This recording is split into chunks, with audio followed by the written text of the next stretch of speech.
नमस्कार, स्वदेश एजेंडा देख रहे हैं आप और मैं हूं आपके साथ राखी। एजेंडा में आज बात ट्रंप की नई टैरिफ धमकी की, दुश्मन देशों पर सख्ती की और सख्ती उन देशों पर भी जिनका अमेरिका के दुश्मन देशों से व्यापार और व्यवहार है। एक और वेनेजुएला के बाद अब ग्रीनलैंड पर आक्रमण की तैयारी है, तो वहीं दूसरी ओर ट्रंप के ऐलान से ट्रेड वॉर की टेंशन।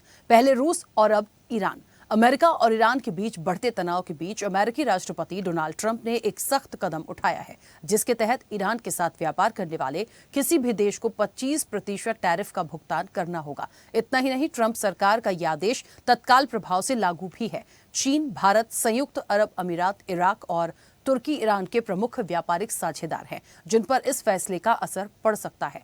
अमेरिका पहले ही रूस से तेल खरीदने से जुड़े मामलों में भारतीय सामानों पर 50% तक का टैरिफ लगा चुका है। ऐसे में अब ईरान के साथ व्यापार करने पर यूएसए भारत पर 25% का एक्स्ट्रा टैरिफ लगाता है, तो ये कुल 75% हो जाएगा। अब अतिरिक्त टैरिफ से दोनों देशों के बीच व्यापार और ज्यादा प्रभावित हो सकता है। खास बात यह है कि भारत और अमेरिका पिछले कई महीनों से एक ऐसे समझौते पर काम कर रहे हैं जिससे भारत को टैरिफ में राहत मिल सके।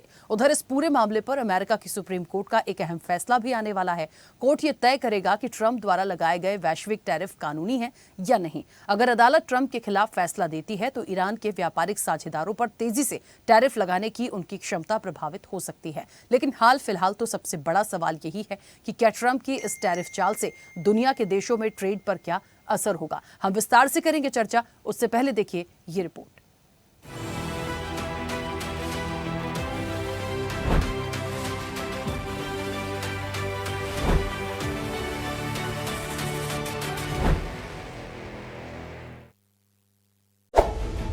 राष्ट्रपति ट्रंप की बार बार टैरिफ की धमकी और दुनिया में ट्रेड वॉर की संभावना।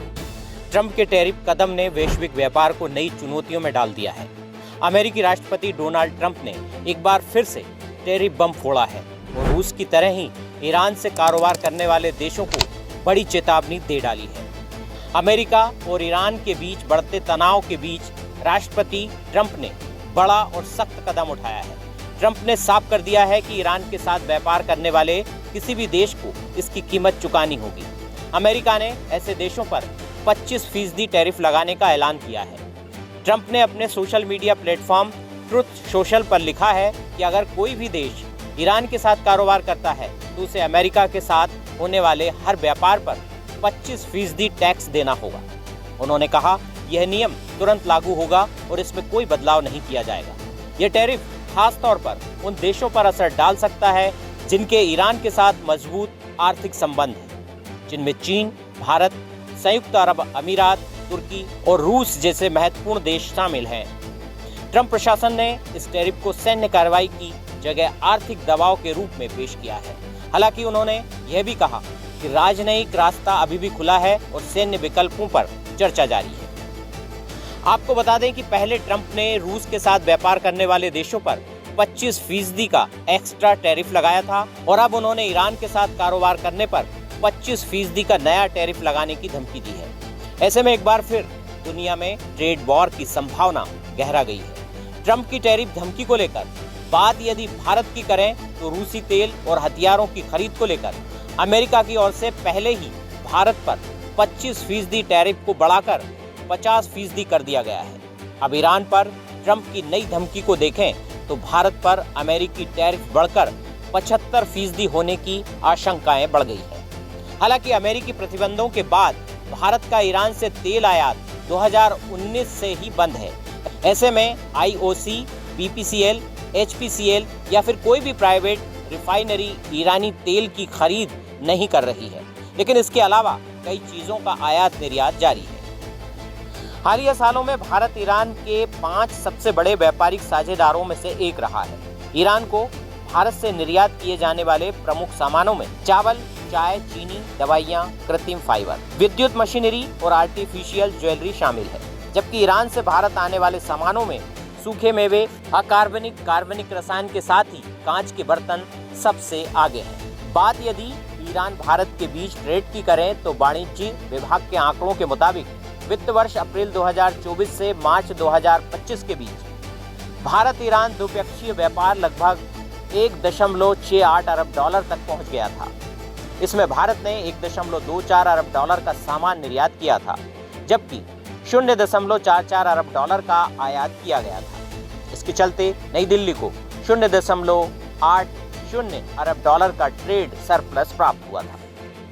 हालांकि ट्रंप के इस ऐलान के बाद भी चावल एक्सपोर्ट वाली कंपनियों के शेयरों में तेजी देखी गई, लेकिन निफ्टी और सेंसेक्स जैसे इंडेक्स में गिरावट रही, क्योंकि भारत ईरान को चावल समेत कई चीजें एक्सपोर्ट करता है। लेकिन यदि संकट बढ़ता है तो फिर चाबहार बंदरगाह पर परिचालन धीमा हो सकता है और INSTC से माल ढुलाई बाधित होने की संभावना है।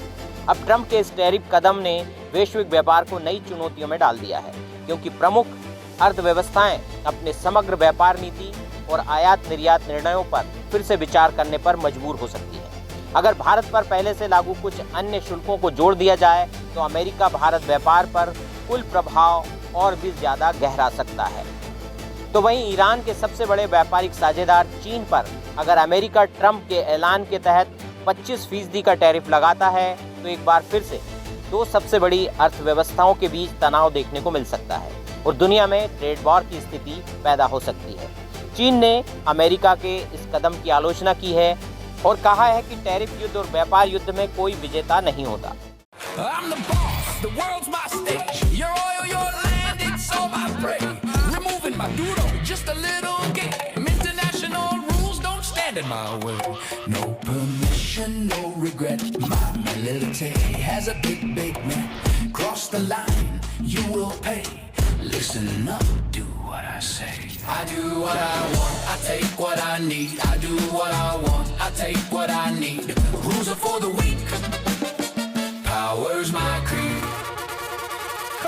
Caribbean waves, Venezuelan soil. Everybody protest, just a little noise. I make the calls, I make the rules for Venezuela. Nada es demasiado. You can scream, you can cry. International law is for the weak guy.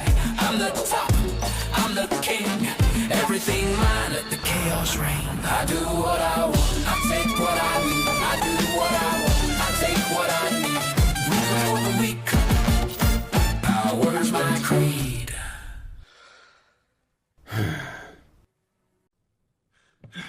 भारतीय निर्यातकों के एक संगठन ने कहा है कि भारत का अधिकांश व्यापार मानवीय आधार पर होने के कारण इस पर इसका असर कम होगा।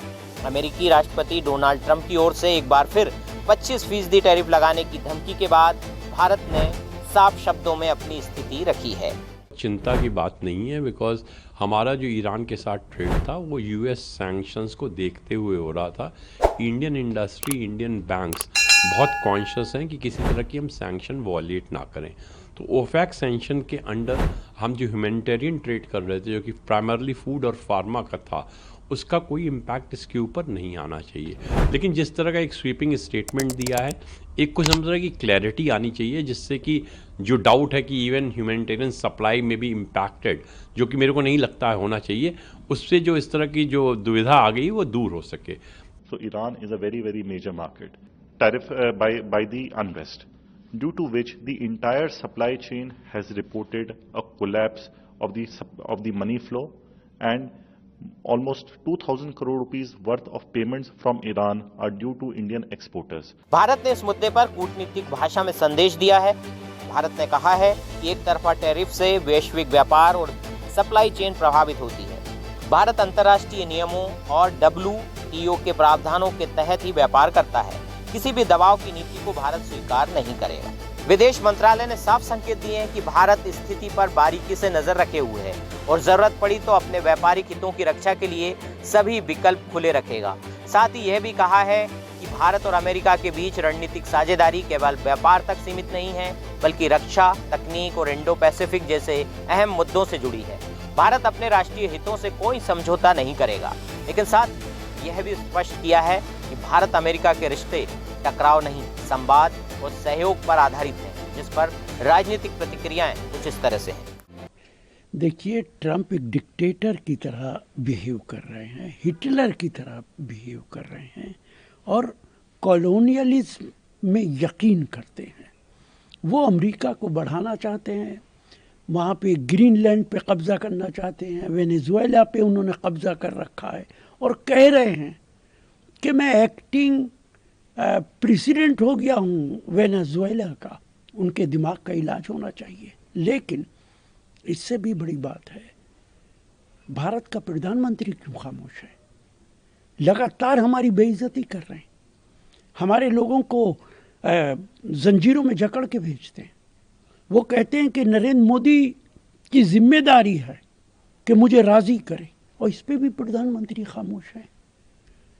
मुझे अफसोस होता है कि हम भारत के अंदर एक डरपोक प्रधानमंत्री की क़यादत के अंदर रह रहे हैं। डोनाल्ड ट्रंप दुनिया में एक बहुत ही सनकी थानेदार की तरह से पूरी दुनिया पे कार्रवाई कर रहे हैं। भारत की सरकार की कोई गैरत तो बची नहीं है। हमने चाइना के मामले में पूरे देश ने, विपक्ष ने मानी, अखिलेश यादव जी ने, आदरणीय राहुल जी ने, एलओपी साहब ने, हमने उनको वो शक्ति दी कि आप भारत का मान गिरने मत दो। लेकिन डोनाल्ड ट्रंप से ऐसी क्या मजबूरी है प्रधानमंत्री की, ऐसी क्या मजबूरी है भारतीय जनता पार्टी की कि पूरे देश का जो मान है, गौरव है, वो दिन ब दिन गिरता जा रहा है। ईरान के मामले में भारत की विदेश नीति क्लियर क्यों नहीं है? हमारे हजारों साल के रिश्ते हैं ईरान के साथ, उनकी सरकारों के साथ, चाहे हमारा ट्रेड का मामला हो, चाहे हमारा ऑयल एंड गैस का मामला हो। ईरान और रशिया हमारे सैकड़ों साल के हमारे अलाई हैं।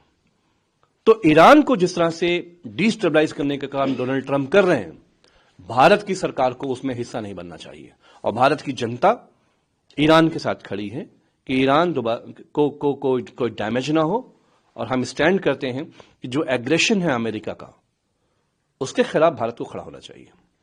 उधर भारत और अमेरिका के बीच ट्रेड डील पर बातचीत फिर टल गई है। इसे लेकर एक बड़ा अपडेट ऐसे समय में आया है जब राष्ट्रपति ट्रंप ने ईरान को लेकर नई टैरिफ धमकी दी है और ईरान के साथ ट्रेड करने वाले देशों पर 25% टैरिफ लगाने का ऐलान किया। भारत पहुंचे अमेरिकी राजदूत सर्जियो गौर ने कहा कि व्यापार समझौते पर आज से बात फिर से शुरू होगी, लेकिन जो रिपोर्ट आ रही है वो ये है कि इस सप्ताह भारत अमेरिका के बीच कोई व्यापार वार्ता निर्धारित ही नहीं है। भारतीय सामानों पर फिलहाल अमेरिकी बाजार में 50% टैरिफ लागू है और ये दोनों देशों के बीच चल रही बातचीत में सबसे अहम मुद्दा बना हुआ है। एक रिपोर्ट के मुताबिक यूएस हाई टैरिफ के बावजूद भारत से अमेरिका को होने वाला निर्यात मजबूत बना हुआ है। अप्रैल से नवंबर के बीच इसमें सालाना आधार पर 11.4% का इजाफा हुआ है और यह 59.04 अरब डॉलर तक पहुंच गया है। हालांकि व्यापार समझौते के अभाव में अगर अमेरिकी कांग्रेस रूस और उसके व्यापारिक साझेदारों को निशाना बनाने वाला प्रतिबंध विधेयक पारित करती है तो भारतीय निर्यातकों को और भी अधिक शुल्क का सामना करना पड़ सकता है, जिस पर इस सप्ताह वोटिंग संभव है। इसके अलावा ईरान से कारोबार को लेकर ट्रंप की नई धमकी का असर भी देखने को मिल सकता है। प्रमोद श्रीवास्तव, ब्यूरो रिपोर्ट, स्वदेश न्यूज।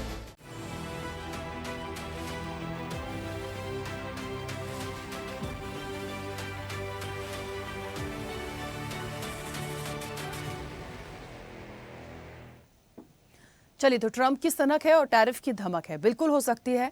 और डोनाल्ड ट्रंप पहली बार नहीं कर रहे हैं, लेकिन दो बातें बहुत महत्वपूर्ण है आज की चर्चा की। एक तो ये कि एक बार फिर से एक टैरिफ की मार, पहले रूस के पीछे पड़ गए थे तो भारत को कुछ कुछ कह दिया, उसके बाद में मना कर दिया कि आप यहाँ से यदि आप ऑयल लेते हैं तो सारी चीज़ों में प्रॉब्लम आएगी, तो वहाँ से कमी कर दी गई। अब ईरान को लेकर बैठ गए हैं, यहाँ से भी चीज़ें जाती हैं।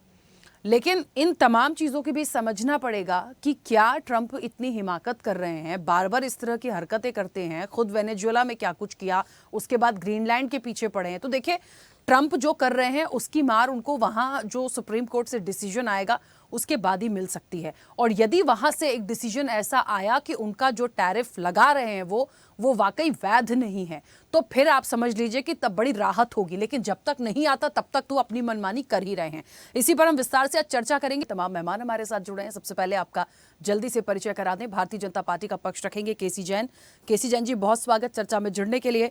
कांग्रेस का पक्ष रखेंगे पवन डोंगरे। पवन जी, आपका भी बहुत स्वागत है। विदेश मामलों के जानकार हैं अनुपम तिवारी। अनुपम जी, आपका भी बहुत स्वागत है। आर्थिक विशेषज्ञ हैं अश्विनी राणा। अश्विनी जी, आपका भी बहुत स्वागत है। राजनीतिक विश्लेषक हैं संदीप चौधरी। संदीप जी, आपका भी बहुत स्वागत है। और स्वदेश न्यूज के channel head RP Srivastava ji हमारे साथ जुड़े हैं। आरपी श्रीवास्तव जी, आपका भी बहुत स्वागत है। क्योंकि समय आज सीमित है और विषय ऐसा है कि बहुत पॉइंट टू पॉइंट यदि बात आएगी, सभी लोग रखेंगे तो एक अच्छा सा कंक्लूजन हम निकाल पाएंगे। तो मैं चर्चा की शुरुआत सबसे पहले अनुपम जी आपसे ही करूंगी, क्योंकि विदेश मामलों के जानकार भी हैं और मेरी आवाज़ पहुंच रही है आप तक? जी हाँ राखी, मैं आपको सुन पा रहा हूं। हाँ अनुपम जी, डोनाल्ड ट्रंप को लेके और हम रूस और भारत को लेके और इनके टैरिफ को लेके कई बार चर्चाओं में रहे हैं। हमेशा एक बात आती थी कि हम क्यों जवाब नहीं देते, भारत की स्ट्रैटेजी क्या होगी, यदि डायरेक्टली नहीं तो हमारी विदेश नीति क्या कहती है, क्या हम कोई ऐसा प्रेशर डाल सकते हैं, क्या हम बात कर सकते हैं, ये बातें हुई। लेकिन आज अब ईरान की तरफ से भी चीज़ें आ रही हैं। डोनाल्ड ट्रंप की हिमाकत ये हो गई है कि लगातार टैरिफ टैरिफ टैरिफ, मतलब वाकई एक कहते हैं ना कि सनक से गए हैं और वाकई में बार बार ये जो ला रहे हैं, मतलब भारत पे तो आप देखिए सीधे ये 75% चला गया। यदि हम ईरान को और रूस को दोनों को मिलाकर टैरिफ टोटल ओवरऑल देखें तो इसका कितना प्रभाव पड़ेगा और इस वक्त क्या करे भारत? हम कब तक ये सोचेंगे कि हम अंदर खाने में तैयारियां कर रहे हैं, रणनीतियां बना रहे हैं, वो कब सामने आएंगी? यहां तो ट्रंप का जो मर्जी आएगी वो उससे संबंध खराब करवा देगा ऐसे तो। देखिए राखी जी, डोनाल्ड ट्रंप के साथ डील कर पाना बहुत आसान नहीं रहने वाला है और ये इस बात से मैं पूरी तरह सहमत हूँ कि ट्रंप जिस तरह के फैसले ले रहे हैं उसको लेकर के भारत जैसा लोकतांत्रिक देश कभी अपने आप को उनसे सहमत नहीं पाएगा। और जब हम सहमत किसी देश के साथ नहीं होते हैं तो या तो हम उसके साथ असहमत होते हैं या तो हम उसको इग्नोर कर देते हैं, उसकी बात को हम सुनना ही नहीं चाहते हैं। तो शायद भारत आजकल वही इग्नोर वाले ऑप्शन के ऊपर जा रहा है, क्योंकि हम असहमत तो है लेकिन हम किसी भी मंच पर ट्रंप के साथ खुल करके असहमति नहीं दिखा रहे हैं, ट्रंप की आलोचना भी नहीं कर रहे हैं। वो कुछ भी कहते रहे वेनेजुएला के ऊपर या फिर ग्रीनलैंड के ऊपर या फिर ईरान के ऊपर, भारत उस बात को इग्नोर कर रहा है। तो ये हमारी आज की वर्तमान कूटनीति है, जो कि भविष्य में क्या रूप लेगी ये कोई नहीं जानता है, लेकिन आज के हिसाब से तो वो सही नहीं लग रही है। क्योंकि इस समय अगर आप ट्रंप को नहीं रोकिएगा तो ट्रंप लगातार आपके ऊपर दबाव बनाते ही जाएंगे। और अभी 75% हो गया है और ट्रंप का अगर रूस वाला जो दूसरा एक विधेयक है वही पास हुआ तो हो सकता है भारत के ऊपर 500% टैरिफ लग जाए। तो आप समझ सकती हैं कि भारत की जो आर्थिक उड़ान है उसके ऊपर एक बहुत बड़ा चोट पहुंच सकती है। तो इसके लिए हम क्या करें? हम रातों रात अपनी चीजों को स्वदेशी नहीं बना सकते, रातों रात हम अपने सारे कंज्यूमर्स को शिफ्ट नहीं कर सकते अमेरिका से। तो हमको एक न एक बीच का रास्ता निकालना पड़ेगा। उसके लिए हमको एक प्रोएक्टिव अप्रोच रखनी पड़ेगी। भारत सरकार के जितने भी नुमाइंदे हैं अमेरिका के अंदर, चाहे वो दूतावास के हों या फिर व्यापारिक वर्गों के हों या फिर और भी जो अधिकारी हो, उनको अलग अलग लॉबीज के साथ मिल करके ट्रंप को अपने फेवर में करना ही पड़ेगा। इसके अलावा कोई ऑप्शन है नहीं आपके पास। और ईरान जैसे जो देश है वो भी आपको अपने पाले में रखने, क्योंकि इनके साथ आपका लंबा एक साझा अनुभव रहा है। और ये ऐसे देश हैं, ईरान हो, रशिया हो, ये सब ऐसे देश रहे जो भारत के साथ पिछले कम से कम 30 से 40 वर्षों से हमेशा खड़े रहे हैं। रशिया तो उसके पहले से भी खड़ा रहा है। ईरान के बारे में अगर कहें तो जब से वहां पे राजशाही गई और जब से ये शिया मुसलमानों की सत्ता आई है, जब खमनेई वगैरह की, तब से वो भारत का सहयोगी रहा है और भारत के साथ उसके अच्छे संबंध रहे। यहाँ तक संबंध रहे हैं कि वो उन चुनिंदा देशों में से एक है जो कि अपना पोर्ट तक हमको देने को तैयार था, जिसके माध्यम से हम अफगानिस्तान और सेंट्रल एशिया तक पहुंच पा रहे थे, अपने सामान को वहां पहुंचा पा रहे थे। अब उसमें भी लगाम लग सकती है इस तरह के टैरिफ आने के बाद। तो भारत के लिए ऑप्शन बहुत कम है, लेकिन अब जो भी है उनमें से ही आपको एक बेहतर निगोशिएशन करना पड़ेगा। देखिए, ट्रंप एक व्यापारी है और आपको उनके साथ निगोशिएट करना ही पड़ेगा। और ये दबाव भी आपके ऊपर इसी वजह से लादा जा रहा है ताकि आप निगोशिएट करें। आप एक बड़ी मार्केट भी है, आप बड़ी मार्केट ही बने रहें, आप बड़े प्रोड्यूसर ना बन पाए, ये ट्रंप की चाहत है। और ट्रंप चीजों को अपने हिसाब से कंट्रोल करना चाहते हैं, एक मोनोपोलाइज करना चाहते हैं पूरे सिस्टम को।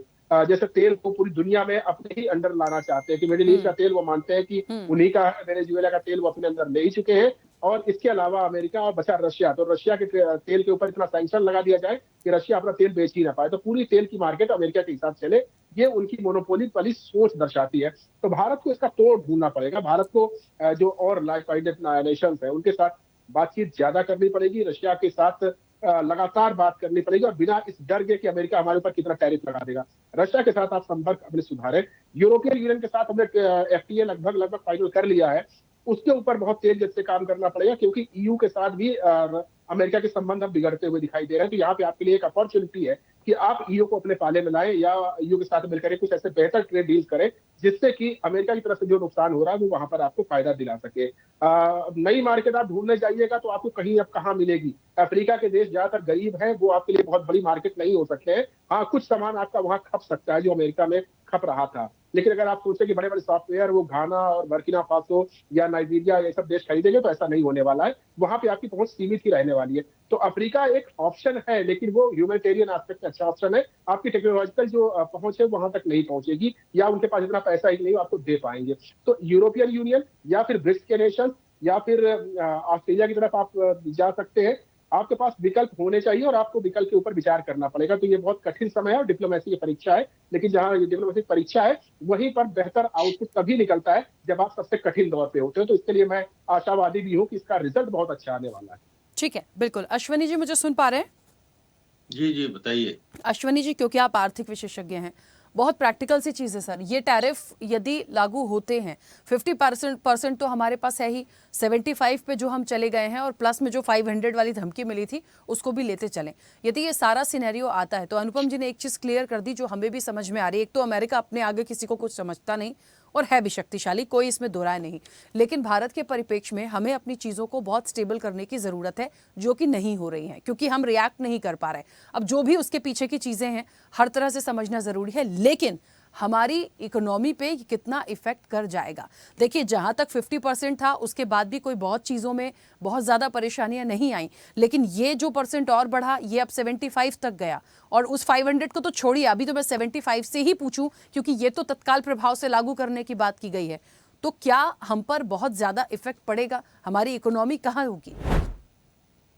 देखिए, हम क्या है कि भाई एक तो आपकी रिपोर्ट में भी है, उन्होंने अनुपम जी ने बताया कि भाई जो ट्रम्प है वो किस तरह के व्यक्तित्व है, क्या चाहते हैं, वो दबाव की राजनीति चाहते हैं। हम बहुत ज्यादा उसमें आ जाते हैं। हम सोचते हैं कि भाई, सब लोग सोचते हैं कि रिएक्ट करें। अब रिएक्ट कैसे करें? मतलब रिएक्ट करने का मतलब है कि क्या उसके साथ कोई वार छेड़ दें, कुछ करते हैं। लेकिन मुझे लगता है कि सरकार अपने तरीके से काम कर रही है। और आप ये देखिए कि जब वो 50% वाला मामला भी था, उस समय भी हमारा एक्सपोर्ट बढ़ा है। हमें परेशानी कहाँ है? हमारी जीडीपी बढ़ी है, वहां इन्फ्लेशन हुई है, उनका जो डेट है वो बढ़ता जा रहा है। समस्या यूएस के लिए है, हमारे पास है, लेकिन हम यूएस को कितना जो है एक्सपोर्ट कर रहे हैं, आप ये देखिए।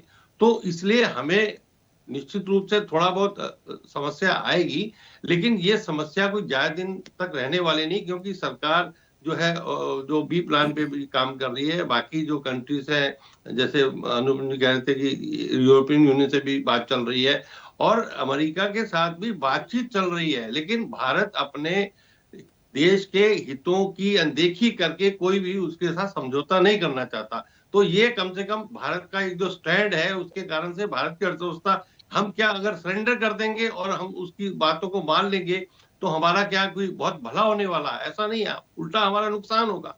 तो आज जिस हम पोजीशन में है, उसके कारण से मुझे लगता है कि हम स्टेबल हैं और सरकार उसके ऊपर काम कर रही है। और जो है, हमारी इकोनॉमी कोई सिर्फ एक्सपोर्ट पर टिकी नहीं है। चाइना के लिए मुश्किल हो सकती है कि भाई उसकी जो है, क्योंकि उसको एक्सपोर्ट ही करना है। हमारे यहाँ तो कंज्यूमशन की इकोनॉमी साथ में, हम प्रोडक्शन भी कर रहे हैं, एक्सपोर्ट भी कर रहे हैं।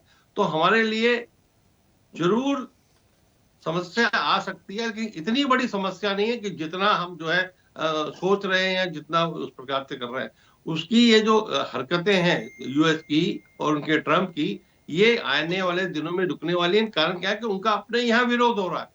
तो अपने यहाँ जो प्रॉब्लम है उसको वो दूसरी तरह से रिएक्ट करके वो अपनी दादागिरी से सारा कुछ अपने पूरे वर्ल्ड को चाहते हैं कि मेरे इशारों पे चले, ये होगा नहीं। और अल्टीमेटली जब बाकी लोग, जो बाकी कंट्रीज हैं, वो भी यूनाइट होते हैं, तो उसके अगेंस्ट खड़े हो सकते हैं। और ये ट्रम्प की जो ये दादागिरी है बहुत दिन तक चलेगी नहीं, क्योंकि अपने लोग ही उनके अगेंस्ट हैं, उनके अपने सेनेटर्स उनके अगेंस्ट है। कोर्ट का फैसला भी आप देखेंगे कि उसके अगेंस्ट ही आने वाला है। तो इसलिए बहुत ज्यादा चिंतित होने के लिए मुझे लगता है जरूरत नहीं, क्योंकि आज भारत सरकार की एक्सटर्नल अफेयर मिनिस्ट्री ने भी उसके ऊपर जो है रिएक्ट कर दिया है कि हम किसी दबाव के कारण और उसके कारण से जो है हमको चीजों को जो है स्वीकार करने वाले नहीं है, और हम उसके इस प्रेशर के कारण से जो चीजें नहीं होने वाली है। और अगर टैरिफ बढ़ता भी है तो दिक्कत वहां पर आएगी, वहां और वो सामान उनको जो चाहिए वो जा रहा है और वो महंगा होगा, तो अपने ही लोग उनके परेशान होने वाले हैं और वो उनको जो है विरोध में खड़े होने वाले हैं। ऑलरेडी हैं, उनके सेनेटर भी हैं, पब्लिक भी है, इन्फ्लेशन भी है, सब कुछ परेशानी यूएस के अंदर ज्यादा है। हमारे ऊपर जो उसका असर कम है, इसलिए हम बाकी दूसरे विश्व में जो देश हैं उसके ऊपर भी काम कर रहे हैं, और सरकार मुझे लगता है कि कुछ ना कुछ रास्ता निकालेगी। और कारण क्या है कि जो एक्सपोर्टर जिन्होंने सामान भेजा हुआ है, या जैसे ईरान के साथ भी समस्या आती है, तो ईरान में जो एक्सपोर्ट हुआ है उसकी पेमेंट कंटिन्यू तभी रह सकती है कि कंटिन्यू व्यापार होता रहे। तो उस दिशा में मुझे लगता है सरकार निश्चित रूप से कुछ ना कुछ प्रयास करेगी ताकि ये कोई ऐसी स्थिति यहाँ पर ना पैदा हो। ठीक है, चलिए संदीप जी मुझे सुन पा रहे हैं? जी राखी जी। संदीप जी, क्योंकि राजनीतिक विश्लेषक हैं, थोड़ा सा ना हर चीज़ को ऐसे समझना पड़ेगा यहाँ पे।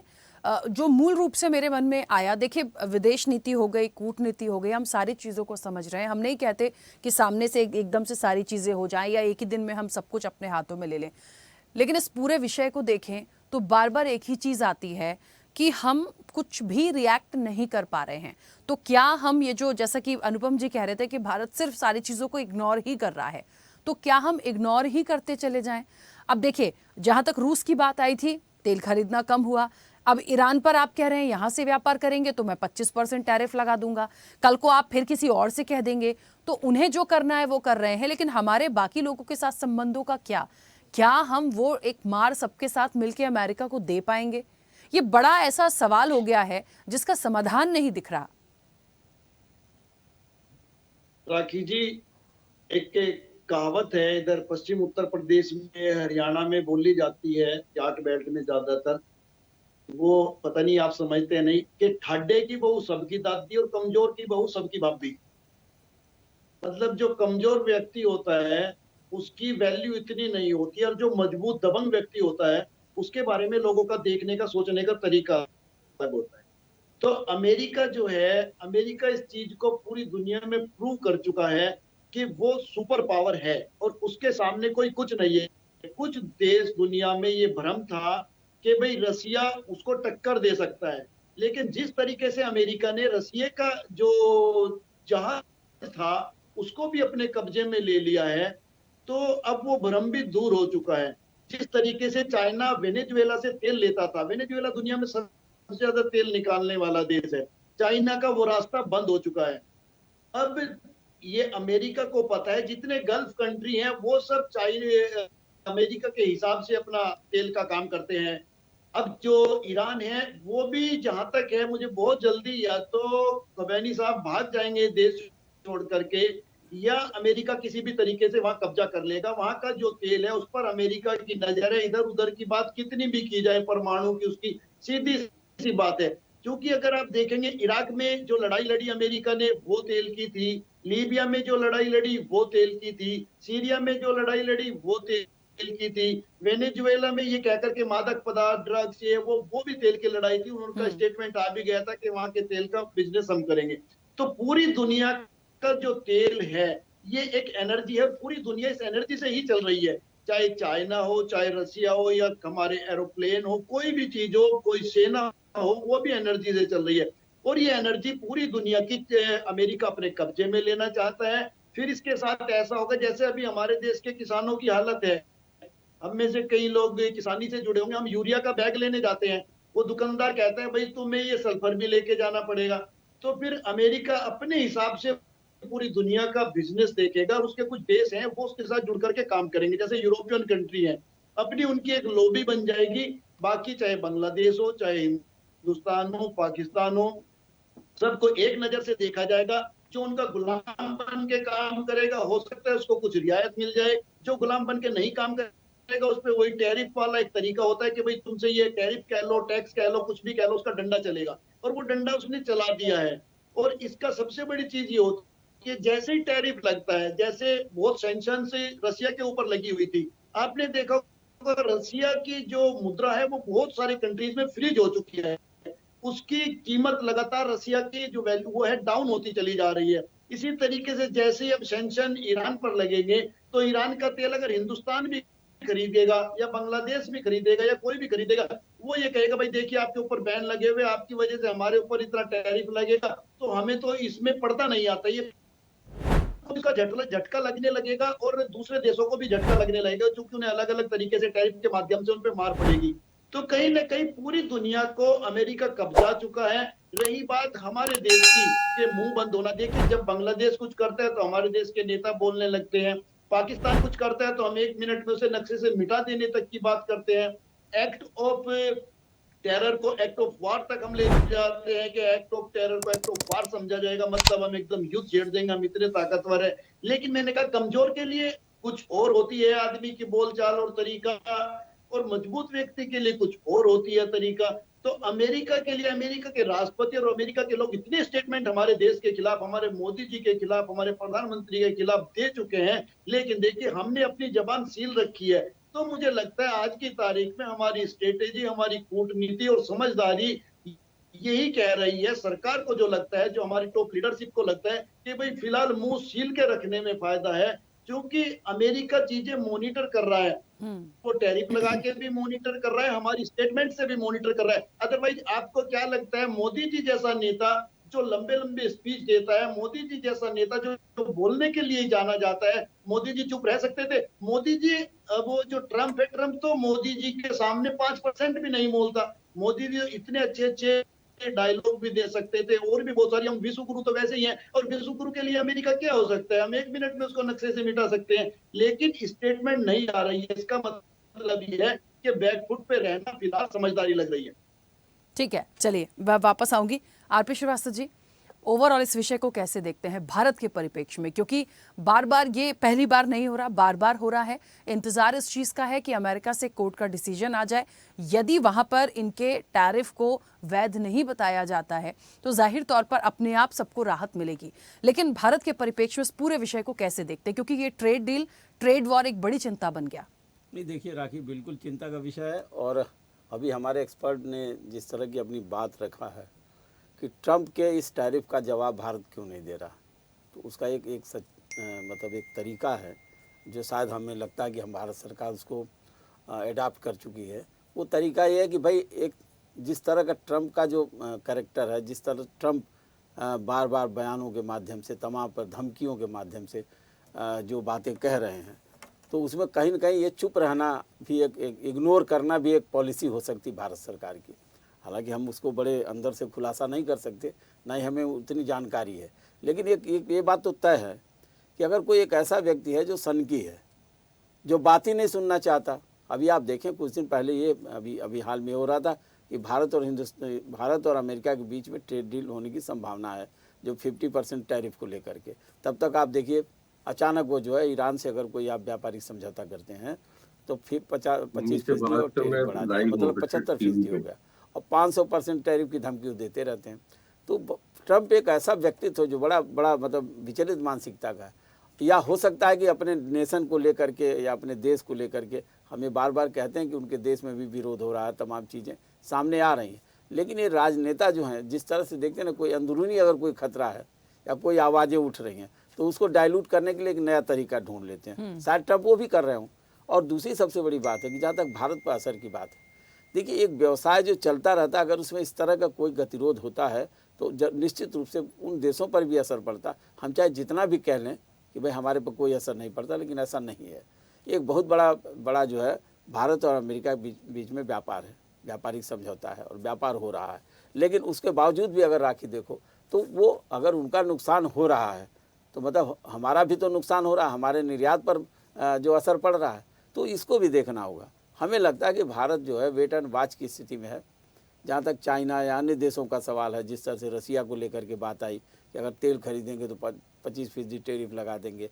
अब ईरान से देखिए, उसका एक बड़ी सीधी स्ट्रैटेजी है कि पूरी एनर्जी जो इस तरह की है, जैसे तेल और तमाम चीज़ों को लेकर के, जो गल्फ़ कंट्रीज़ है तमाम है, अभी आप ग्रीनलैंड की बात कर रही थी, तमाम बातें कर रही थी, उसको एक तरह से कंट्रोल करना चाहता, ताकि जो लोग भी इन चीज़ों का इस्तेमाल करें वो सिर्फ उसके माध्यम से करें, अमेरिका के माध्यम से।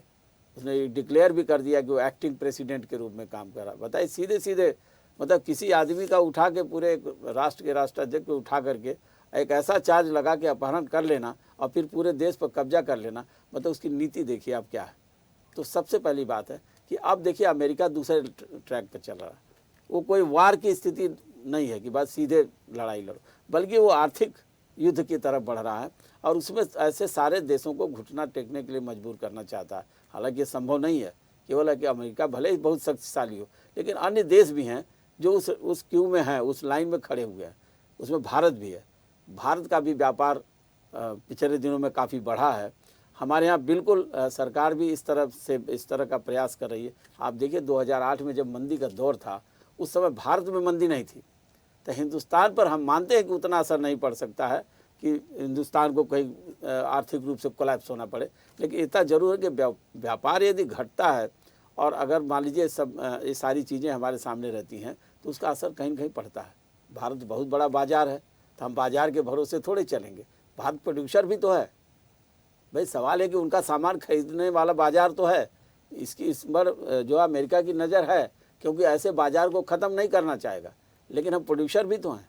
तो इन दोनों चीज़ों को देखना पड़ेगा राखी, और हमको लगता है कि भारत सरकार इस मामले में काफ़ी संवेदनशील है और समय का इंतजार कर रही है कि अब आने वाले समय में किस तरह की डील हो।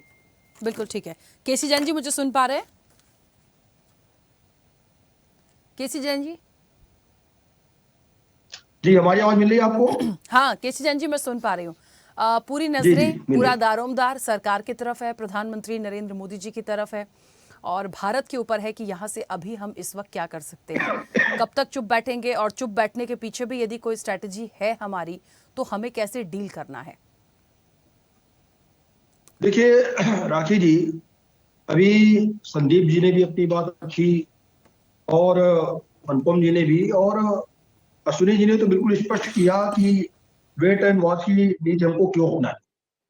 दरअसल क्या है कि ये जो टैरिफ लगा है, इसको इस दृष्टि से देखना कि भारत के ऊपर ये टैरिफ लग गया 25%, एक तो ये नजरिया ठीक नहीं, क्योंकि ईरान के ऊपर जो प्रतिबंध लगा रहा है अमेरिका, डोनाल्ड ट्रंप वहां लगा रहे हैं, वो ईरान के ऊपर लगा, ईरान से जो व्यापार करेगा उसके ऊपर। अब उसमें केवल भारत नहीं है, अब उसमें कई सारे देश है उसके साथ में। वो संयुक्त अरब इमारात की, ईरान भी उसमें कर रहा है काम, तुर्की भी कर रहा है, अमीरात भी कर रहा है ईरान के साथ में, और चाइना भी कर रहा है। तो देखिए ये साझी जिम्मेदारी है, ये केवल भारत देश अपने ऊपर ले ले और कोई ऐसा स्टेटमेंट दे दे जिससे कि स्थितियां और खराब हों। इससे अच्छा है कि चीजों को समझ करके, और वेट एंड वॉच इसलिए जरूरी है कि उस पर चाइना क्या कर रहा है, उस पर संयुक्त राज्य इमारात जो है अमीरात क्या कर रहा है, तुर्की क्या कर रहा है उसमें, तो इनके सबके रिएक्शन भी आने दीजिए ना, ये क्या कर रहे हैं। और रही भारत देश की बात, तो देखिए जो अमेरिका ने हमारे ऊपर, ट्रंप ने हमारे ऊपर लगाया टैरिफ, और उसके बाद भी दरअसल क्या है कि हमारे भारत देश का सामान इतना सस्ता है अमेरिका की कंपेरिजन में और चीजों के, कि टैरिफ लगने के बाद में भी ना निर्यात में कमी आई है वहां पर, ना उपभोक्ताओं में वहां पर कमी आई है। जो टैरिफ लगा भी हमारे ऊपर है, जो 50% पहुंच गया वहां पर, तो इसका कोई बहुत बड़ा फर्क हमारे ऊपर नहीं पड़ा है। और ये बहुत बड़ा कारण हो सकता है कि जो है भारत उस कारण से भी चुप हो सकता है, क्योंकि इस टैरिफ लगने के बाद भी ना हमारे निर्यात पे कोई फर्क है, ना हमारे उपभोक्ताओं पे वहां पर कोई फर्क है। दूसरी बात क्या है कि अभी जो चीज अश्विनी जी ने कही कि भाई जो चीज महंगी हो रही है, तो हम तो सामान उतना ही बेच रहे हैं, वहां के लोग उतना ही खरीद रहे हैं, टैरिफ लगा रहे हैं, टैक्स कौन ले रहा है, अमेरिका सरकार ले रही है वहां पे टैक्स, और उसका खामियाजा किसको भुगतना पड़ रहा है, वहीं की जनता को भुगतना पड़ रहा है। जो सस्ता और अच्छा माल भारत देश का उनको मिल सकता था, वो महंगा किसको खरीदना पड़ रहा है, वो अमेरिका उसको महंगा खरीदना पड़ रहा है ना। और रही बात ये कि जो आयात की बात है, तो हम जो आत्मनिर्भर भारत की ओर बढ़ रहे हैं, चीजें धीरे धीरे हम कंट्रोल कर रहे हैं, यहाँ पे हर चीज हम डेवलप कर सकें। और जो चीज अनुपम जी ने कही कि रातों रात हम नहीं कर सकते हैं कि सारी चीजें हम बना लें, सारा व्यापार खत्म कर दें, हम कुछ भी स्टेटमेंट दे दें और सब चीज शिफ्ट कर लें, अपनी चीजें यहाँ पर, उनकी चीजें वहां पर, ऐसा रातों रात नहीं हो सकता। इसके लिए भारत देश लगातार कार्यरत है और काम कर रहा है उस पर, लेकिन उसके साथ साथ केवल बोल देने से, केवल ये दिखा देने से कि हमने बहुत तगड़ा जवाब दे दिया, तो केवल ये हमारे साथ नहीं है, ये चीज सबने कही कि एक सनक के रूप में काम करा। और वहां की सीनेट में जो एक मामला है कि भाई वो 500% टैरिफ को लेकर के गए हैं, या 25% जो अभी इन्होंने लगा दिया है, इन सारी चीजों पे अभी वहां की सीनेट भी वहां डिसीजन लेगी। वो डिसीजन क्या आ रहा है, उस पर भी हमको वेट एंड वॉच करना है। तो कुछ भी बोलने से पहले अगर अभी तक जहां तक नुकसान और फायदे की बात है तो टैरिफ लगने के बाद में भी भारत देश कहीं पे भी नुकसान में नहीं। हमारा निर्यात जैसे कि तैसा है, हमारे उपभोक्ता जैसे कि तैसे है। लेकिन हाँ, जो अभी नया लगाया कि आप दूसरे देश से करेंगे, क्योंकि भाई उसमें ठीक है ईरान के साथ जो वहां पे व्यापारिक संबंध हैं वो चाइना के हो सकते हैं, वहां पर तुर्की के हो सकते हैं, अमीरात के हो सकते हैं, लेकिन भारत के भी अच्छे संबंध हैं और बड़ा आयात निर्यात वहां से होता है। लेकिन उसके साथ साथ एक चीज और भी है कि हमारे जो आयात निर्यात वहां पर हैं, जो एक्सपोर्ट इंपोर्ट वहां पर हमारे जो संबंध है वो मानवीय कारणों से ज्यादा है। क्या है मानवीय? हम फार्मा सेक्टर में, फार्मा सेक्टर का कोई उस पर आप कुछ इस तरह चीजें लगा नहीं सकते। फार्मा सेक्टर में मानवता के कारण दवाइयां आ रही हैं, दवाइयां जा रही हैं। फूड प्रोडक्ट्स हैं, फूड प्रोडक्ट्स भी इसी तरीके से हैं। और बाकी अगर उसमें से तेल का हम व्यापार कर रहे हैं, खनिज का व्यापार वहां पे कर रहे हैं, रत्नों का व्यापार वहां पर कर रहे हैं, अगर इस तरह उस पर तो लगा सकते हैं। लेकिन अंतरराष्ट्रीय स्तर पर जो नियम और कानून है उसके अंतर्गत ही हम सारा की सारा व्यापार कर रहे हैं। तो हमें कोई डरने की ज्यादा जरूरत नहीं है। और पहल कौन करता है? पहल भारत क्यों करे भाई, जब सबके ऊपर प्रतिबंध लग रहा है। और चाइना भी अपने आप को आका कहता है देश का, पूरे विश्व का, अमेरिका भी कह रहा है। तो दोनों आकाओं को सामने आने दीजिए ना, आमने सामने। हम जो है सब अपने ऊपर ले लें, सारी चीजों को डाइल्यूट कर दें।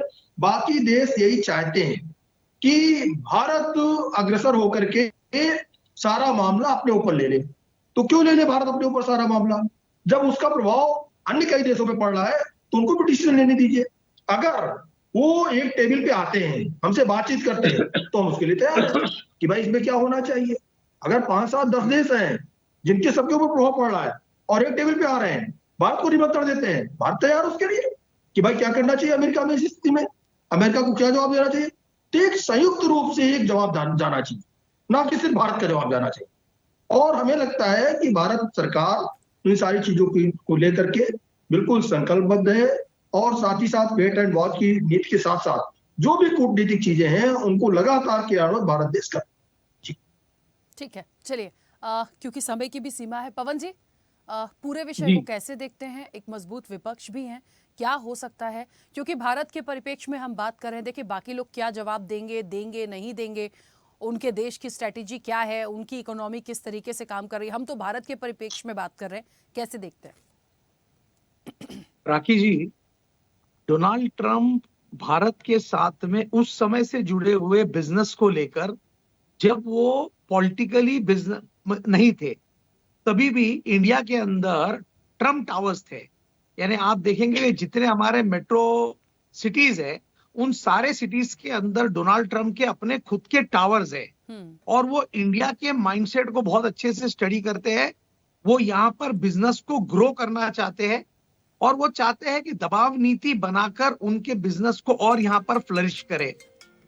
अभी देखना ये होगा कि इंडिया और अमेरिका किस तरीके से उनको रोकती है और किस तरीके की पॉलिसी आती है, जिन पॉलिसीज के वजह से डोनाल्ड ट्रंप के ऊपर का प्रेशर भी मेंटेन रहे। और बात सिर्फ इतनी नहीं है कि वो हमारे ऊपर पूरी टेक्निकल प्रेशर बना रहे हैं, वो ये भी भली भांति जानते हैं कि इंडिया के साथ में अगर उनकी कनेक्टिविटी कम हुई तो लॉसेस उनके भी बहुत ज्यादा हो गए। क्योंकि इंडिया एक ऐसा हब है जहां पर सबसे ज्यादा लोक संख्या है और लोगों का इंपोर्ट और एक्सपोर्ट दोनों का हमारा जो एक रेशो है वो बहुत प्रबल और बहुत बड़ा है। तो कोई भी इंटेलिजेंट देश का प्रेसिडेंट ये नहीं चाहेगा कि वो इंडिया के साथ में अपने रिलेशंस पूरे खराब कर ले। दबाव बनाने की कोशिश अवश्य ट्रंप कर रहे हैं, लेकिन वो जानते हैं भली बात ही के साथ में अगर वो किसी तरीके का दुर्व्यवहार करेंगे या इंडिया से डिटैच होंगे तो उसका सबसे बड़ा फटका उनके कंट्री को और उनको खुद को भी पड़ने वाला है। क्योंकि एज अ पर्सन वो भी एक बड़े बिजनेसमैन है और इंडिया के साथ में कई दिनों से वो अपने बिजनेस को लेके जुड़े हुए हैं। तो मुझे ऐसा लगता है कि अभी भारतीय पॉलिसी क्या ठहरती है इसको देखना पड़ेगा। हमारे जो जितने हमारे मिनिस्टर्स एक्सटर्नल अफेयर्स में इन्वॉल्व है उनकी अभी बहुत बड़ी भूमिका है कि उन्होंने इस चीज को बहुत डिप्लोमेटिक लेकर अपना प्रेशर बना के रखना चाहिए और देखेंगे कि बहुत जल्द ये सारी चीजें अमल में आएगी। चलिए समय भी हो गया और एक बात बहुत अच्छी लगी कि पहली बार मुझे ऐसा लगा कि कांग्रेस की तरफ से पवन जी आपने कम से कम आरोप प्रत्यारोप से छोड़कर एक ऐसी बात रखी जो वाकई भारत के हित में हो सकती है, सुझावपूर्ण हो सकती है। वरना हमेशा यही होता है कि ये बात आती है तो ले दे के मोदी जी पर ठीकरा फोड़ दिया जाता है और वो बात कहीं की कहीं चली जाती है। तो क्योंकि हम एक ऐसे डिबेट में थे जहां पे भारत के परिप्रेक्ष्य में ट्रेड डील को लेकर बात हो रही थी, तो मुझे लगता है सुझाव बहुत अच्छा था। आप सभी का बहुत शुक्रिया, क्योंकि समय भी हो गया इस चर्चा में जुड़ने के लिए। तो देखिए, ट्रंप की सनक है, टैरिफ की धमक है, बिल्कुल करते रहेंगे, लगातार करने दीजिए। लेकिन सभी लोगों की जो एक राय आई है कि अभी इग्नोर करना शायद ठीक है, हम असहमत जरूर हो सकते हैं, लेकिन इस वक्त बात करना ठीक नहीं होगा, थोड़ा सा इंतजार करना पड़ेगा। वहां से भी जो सुप्रीम कोर्ट का डिसीजन आना है अमेरिका में ट्रंप को लेके, उसको भी वेट एंड वॉच में डाला गया है। तो इस सारी चीजों के बाद असल में पता चलेगा कि आने वाले समय में ये जो टैरिफ है या जो ट्रेड वॉर को लेके जो टेंशन हो रही है, उससे हम कैसे निकलेंगे। चर्चा में इतना ही, बने रहिए स्वदेश न्यूज के साथ। सबसे पहले ऐसे ही वीडियोस के लिए लाइक करें, शेयर करें, फॉलो करें, YouTube पर जाकर सब्सक्राइब कर बेल आइकन दबाना ना भूलें और ताजा अपडेट्स के लिए swedeshlive.com पर जरूर जाएं।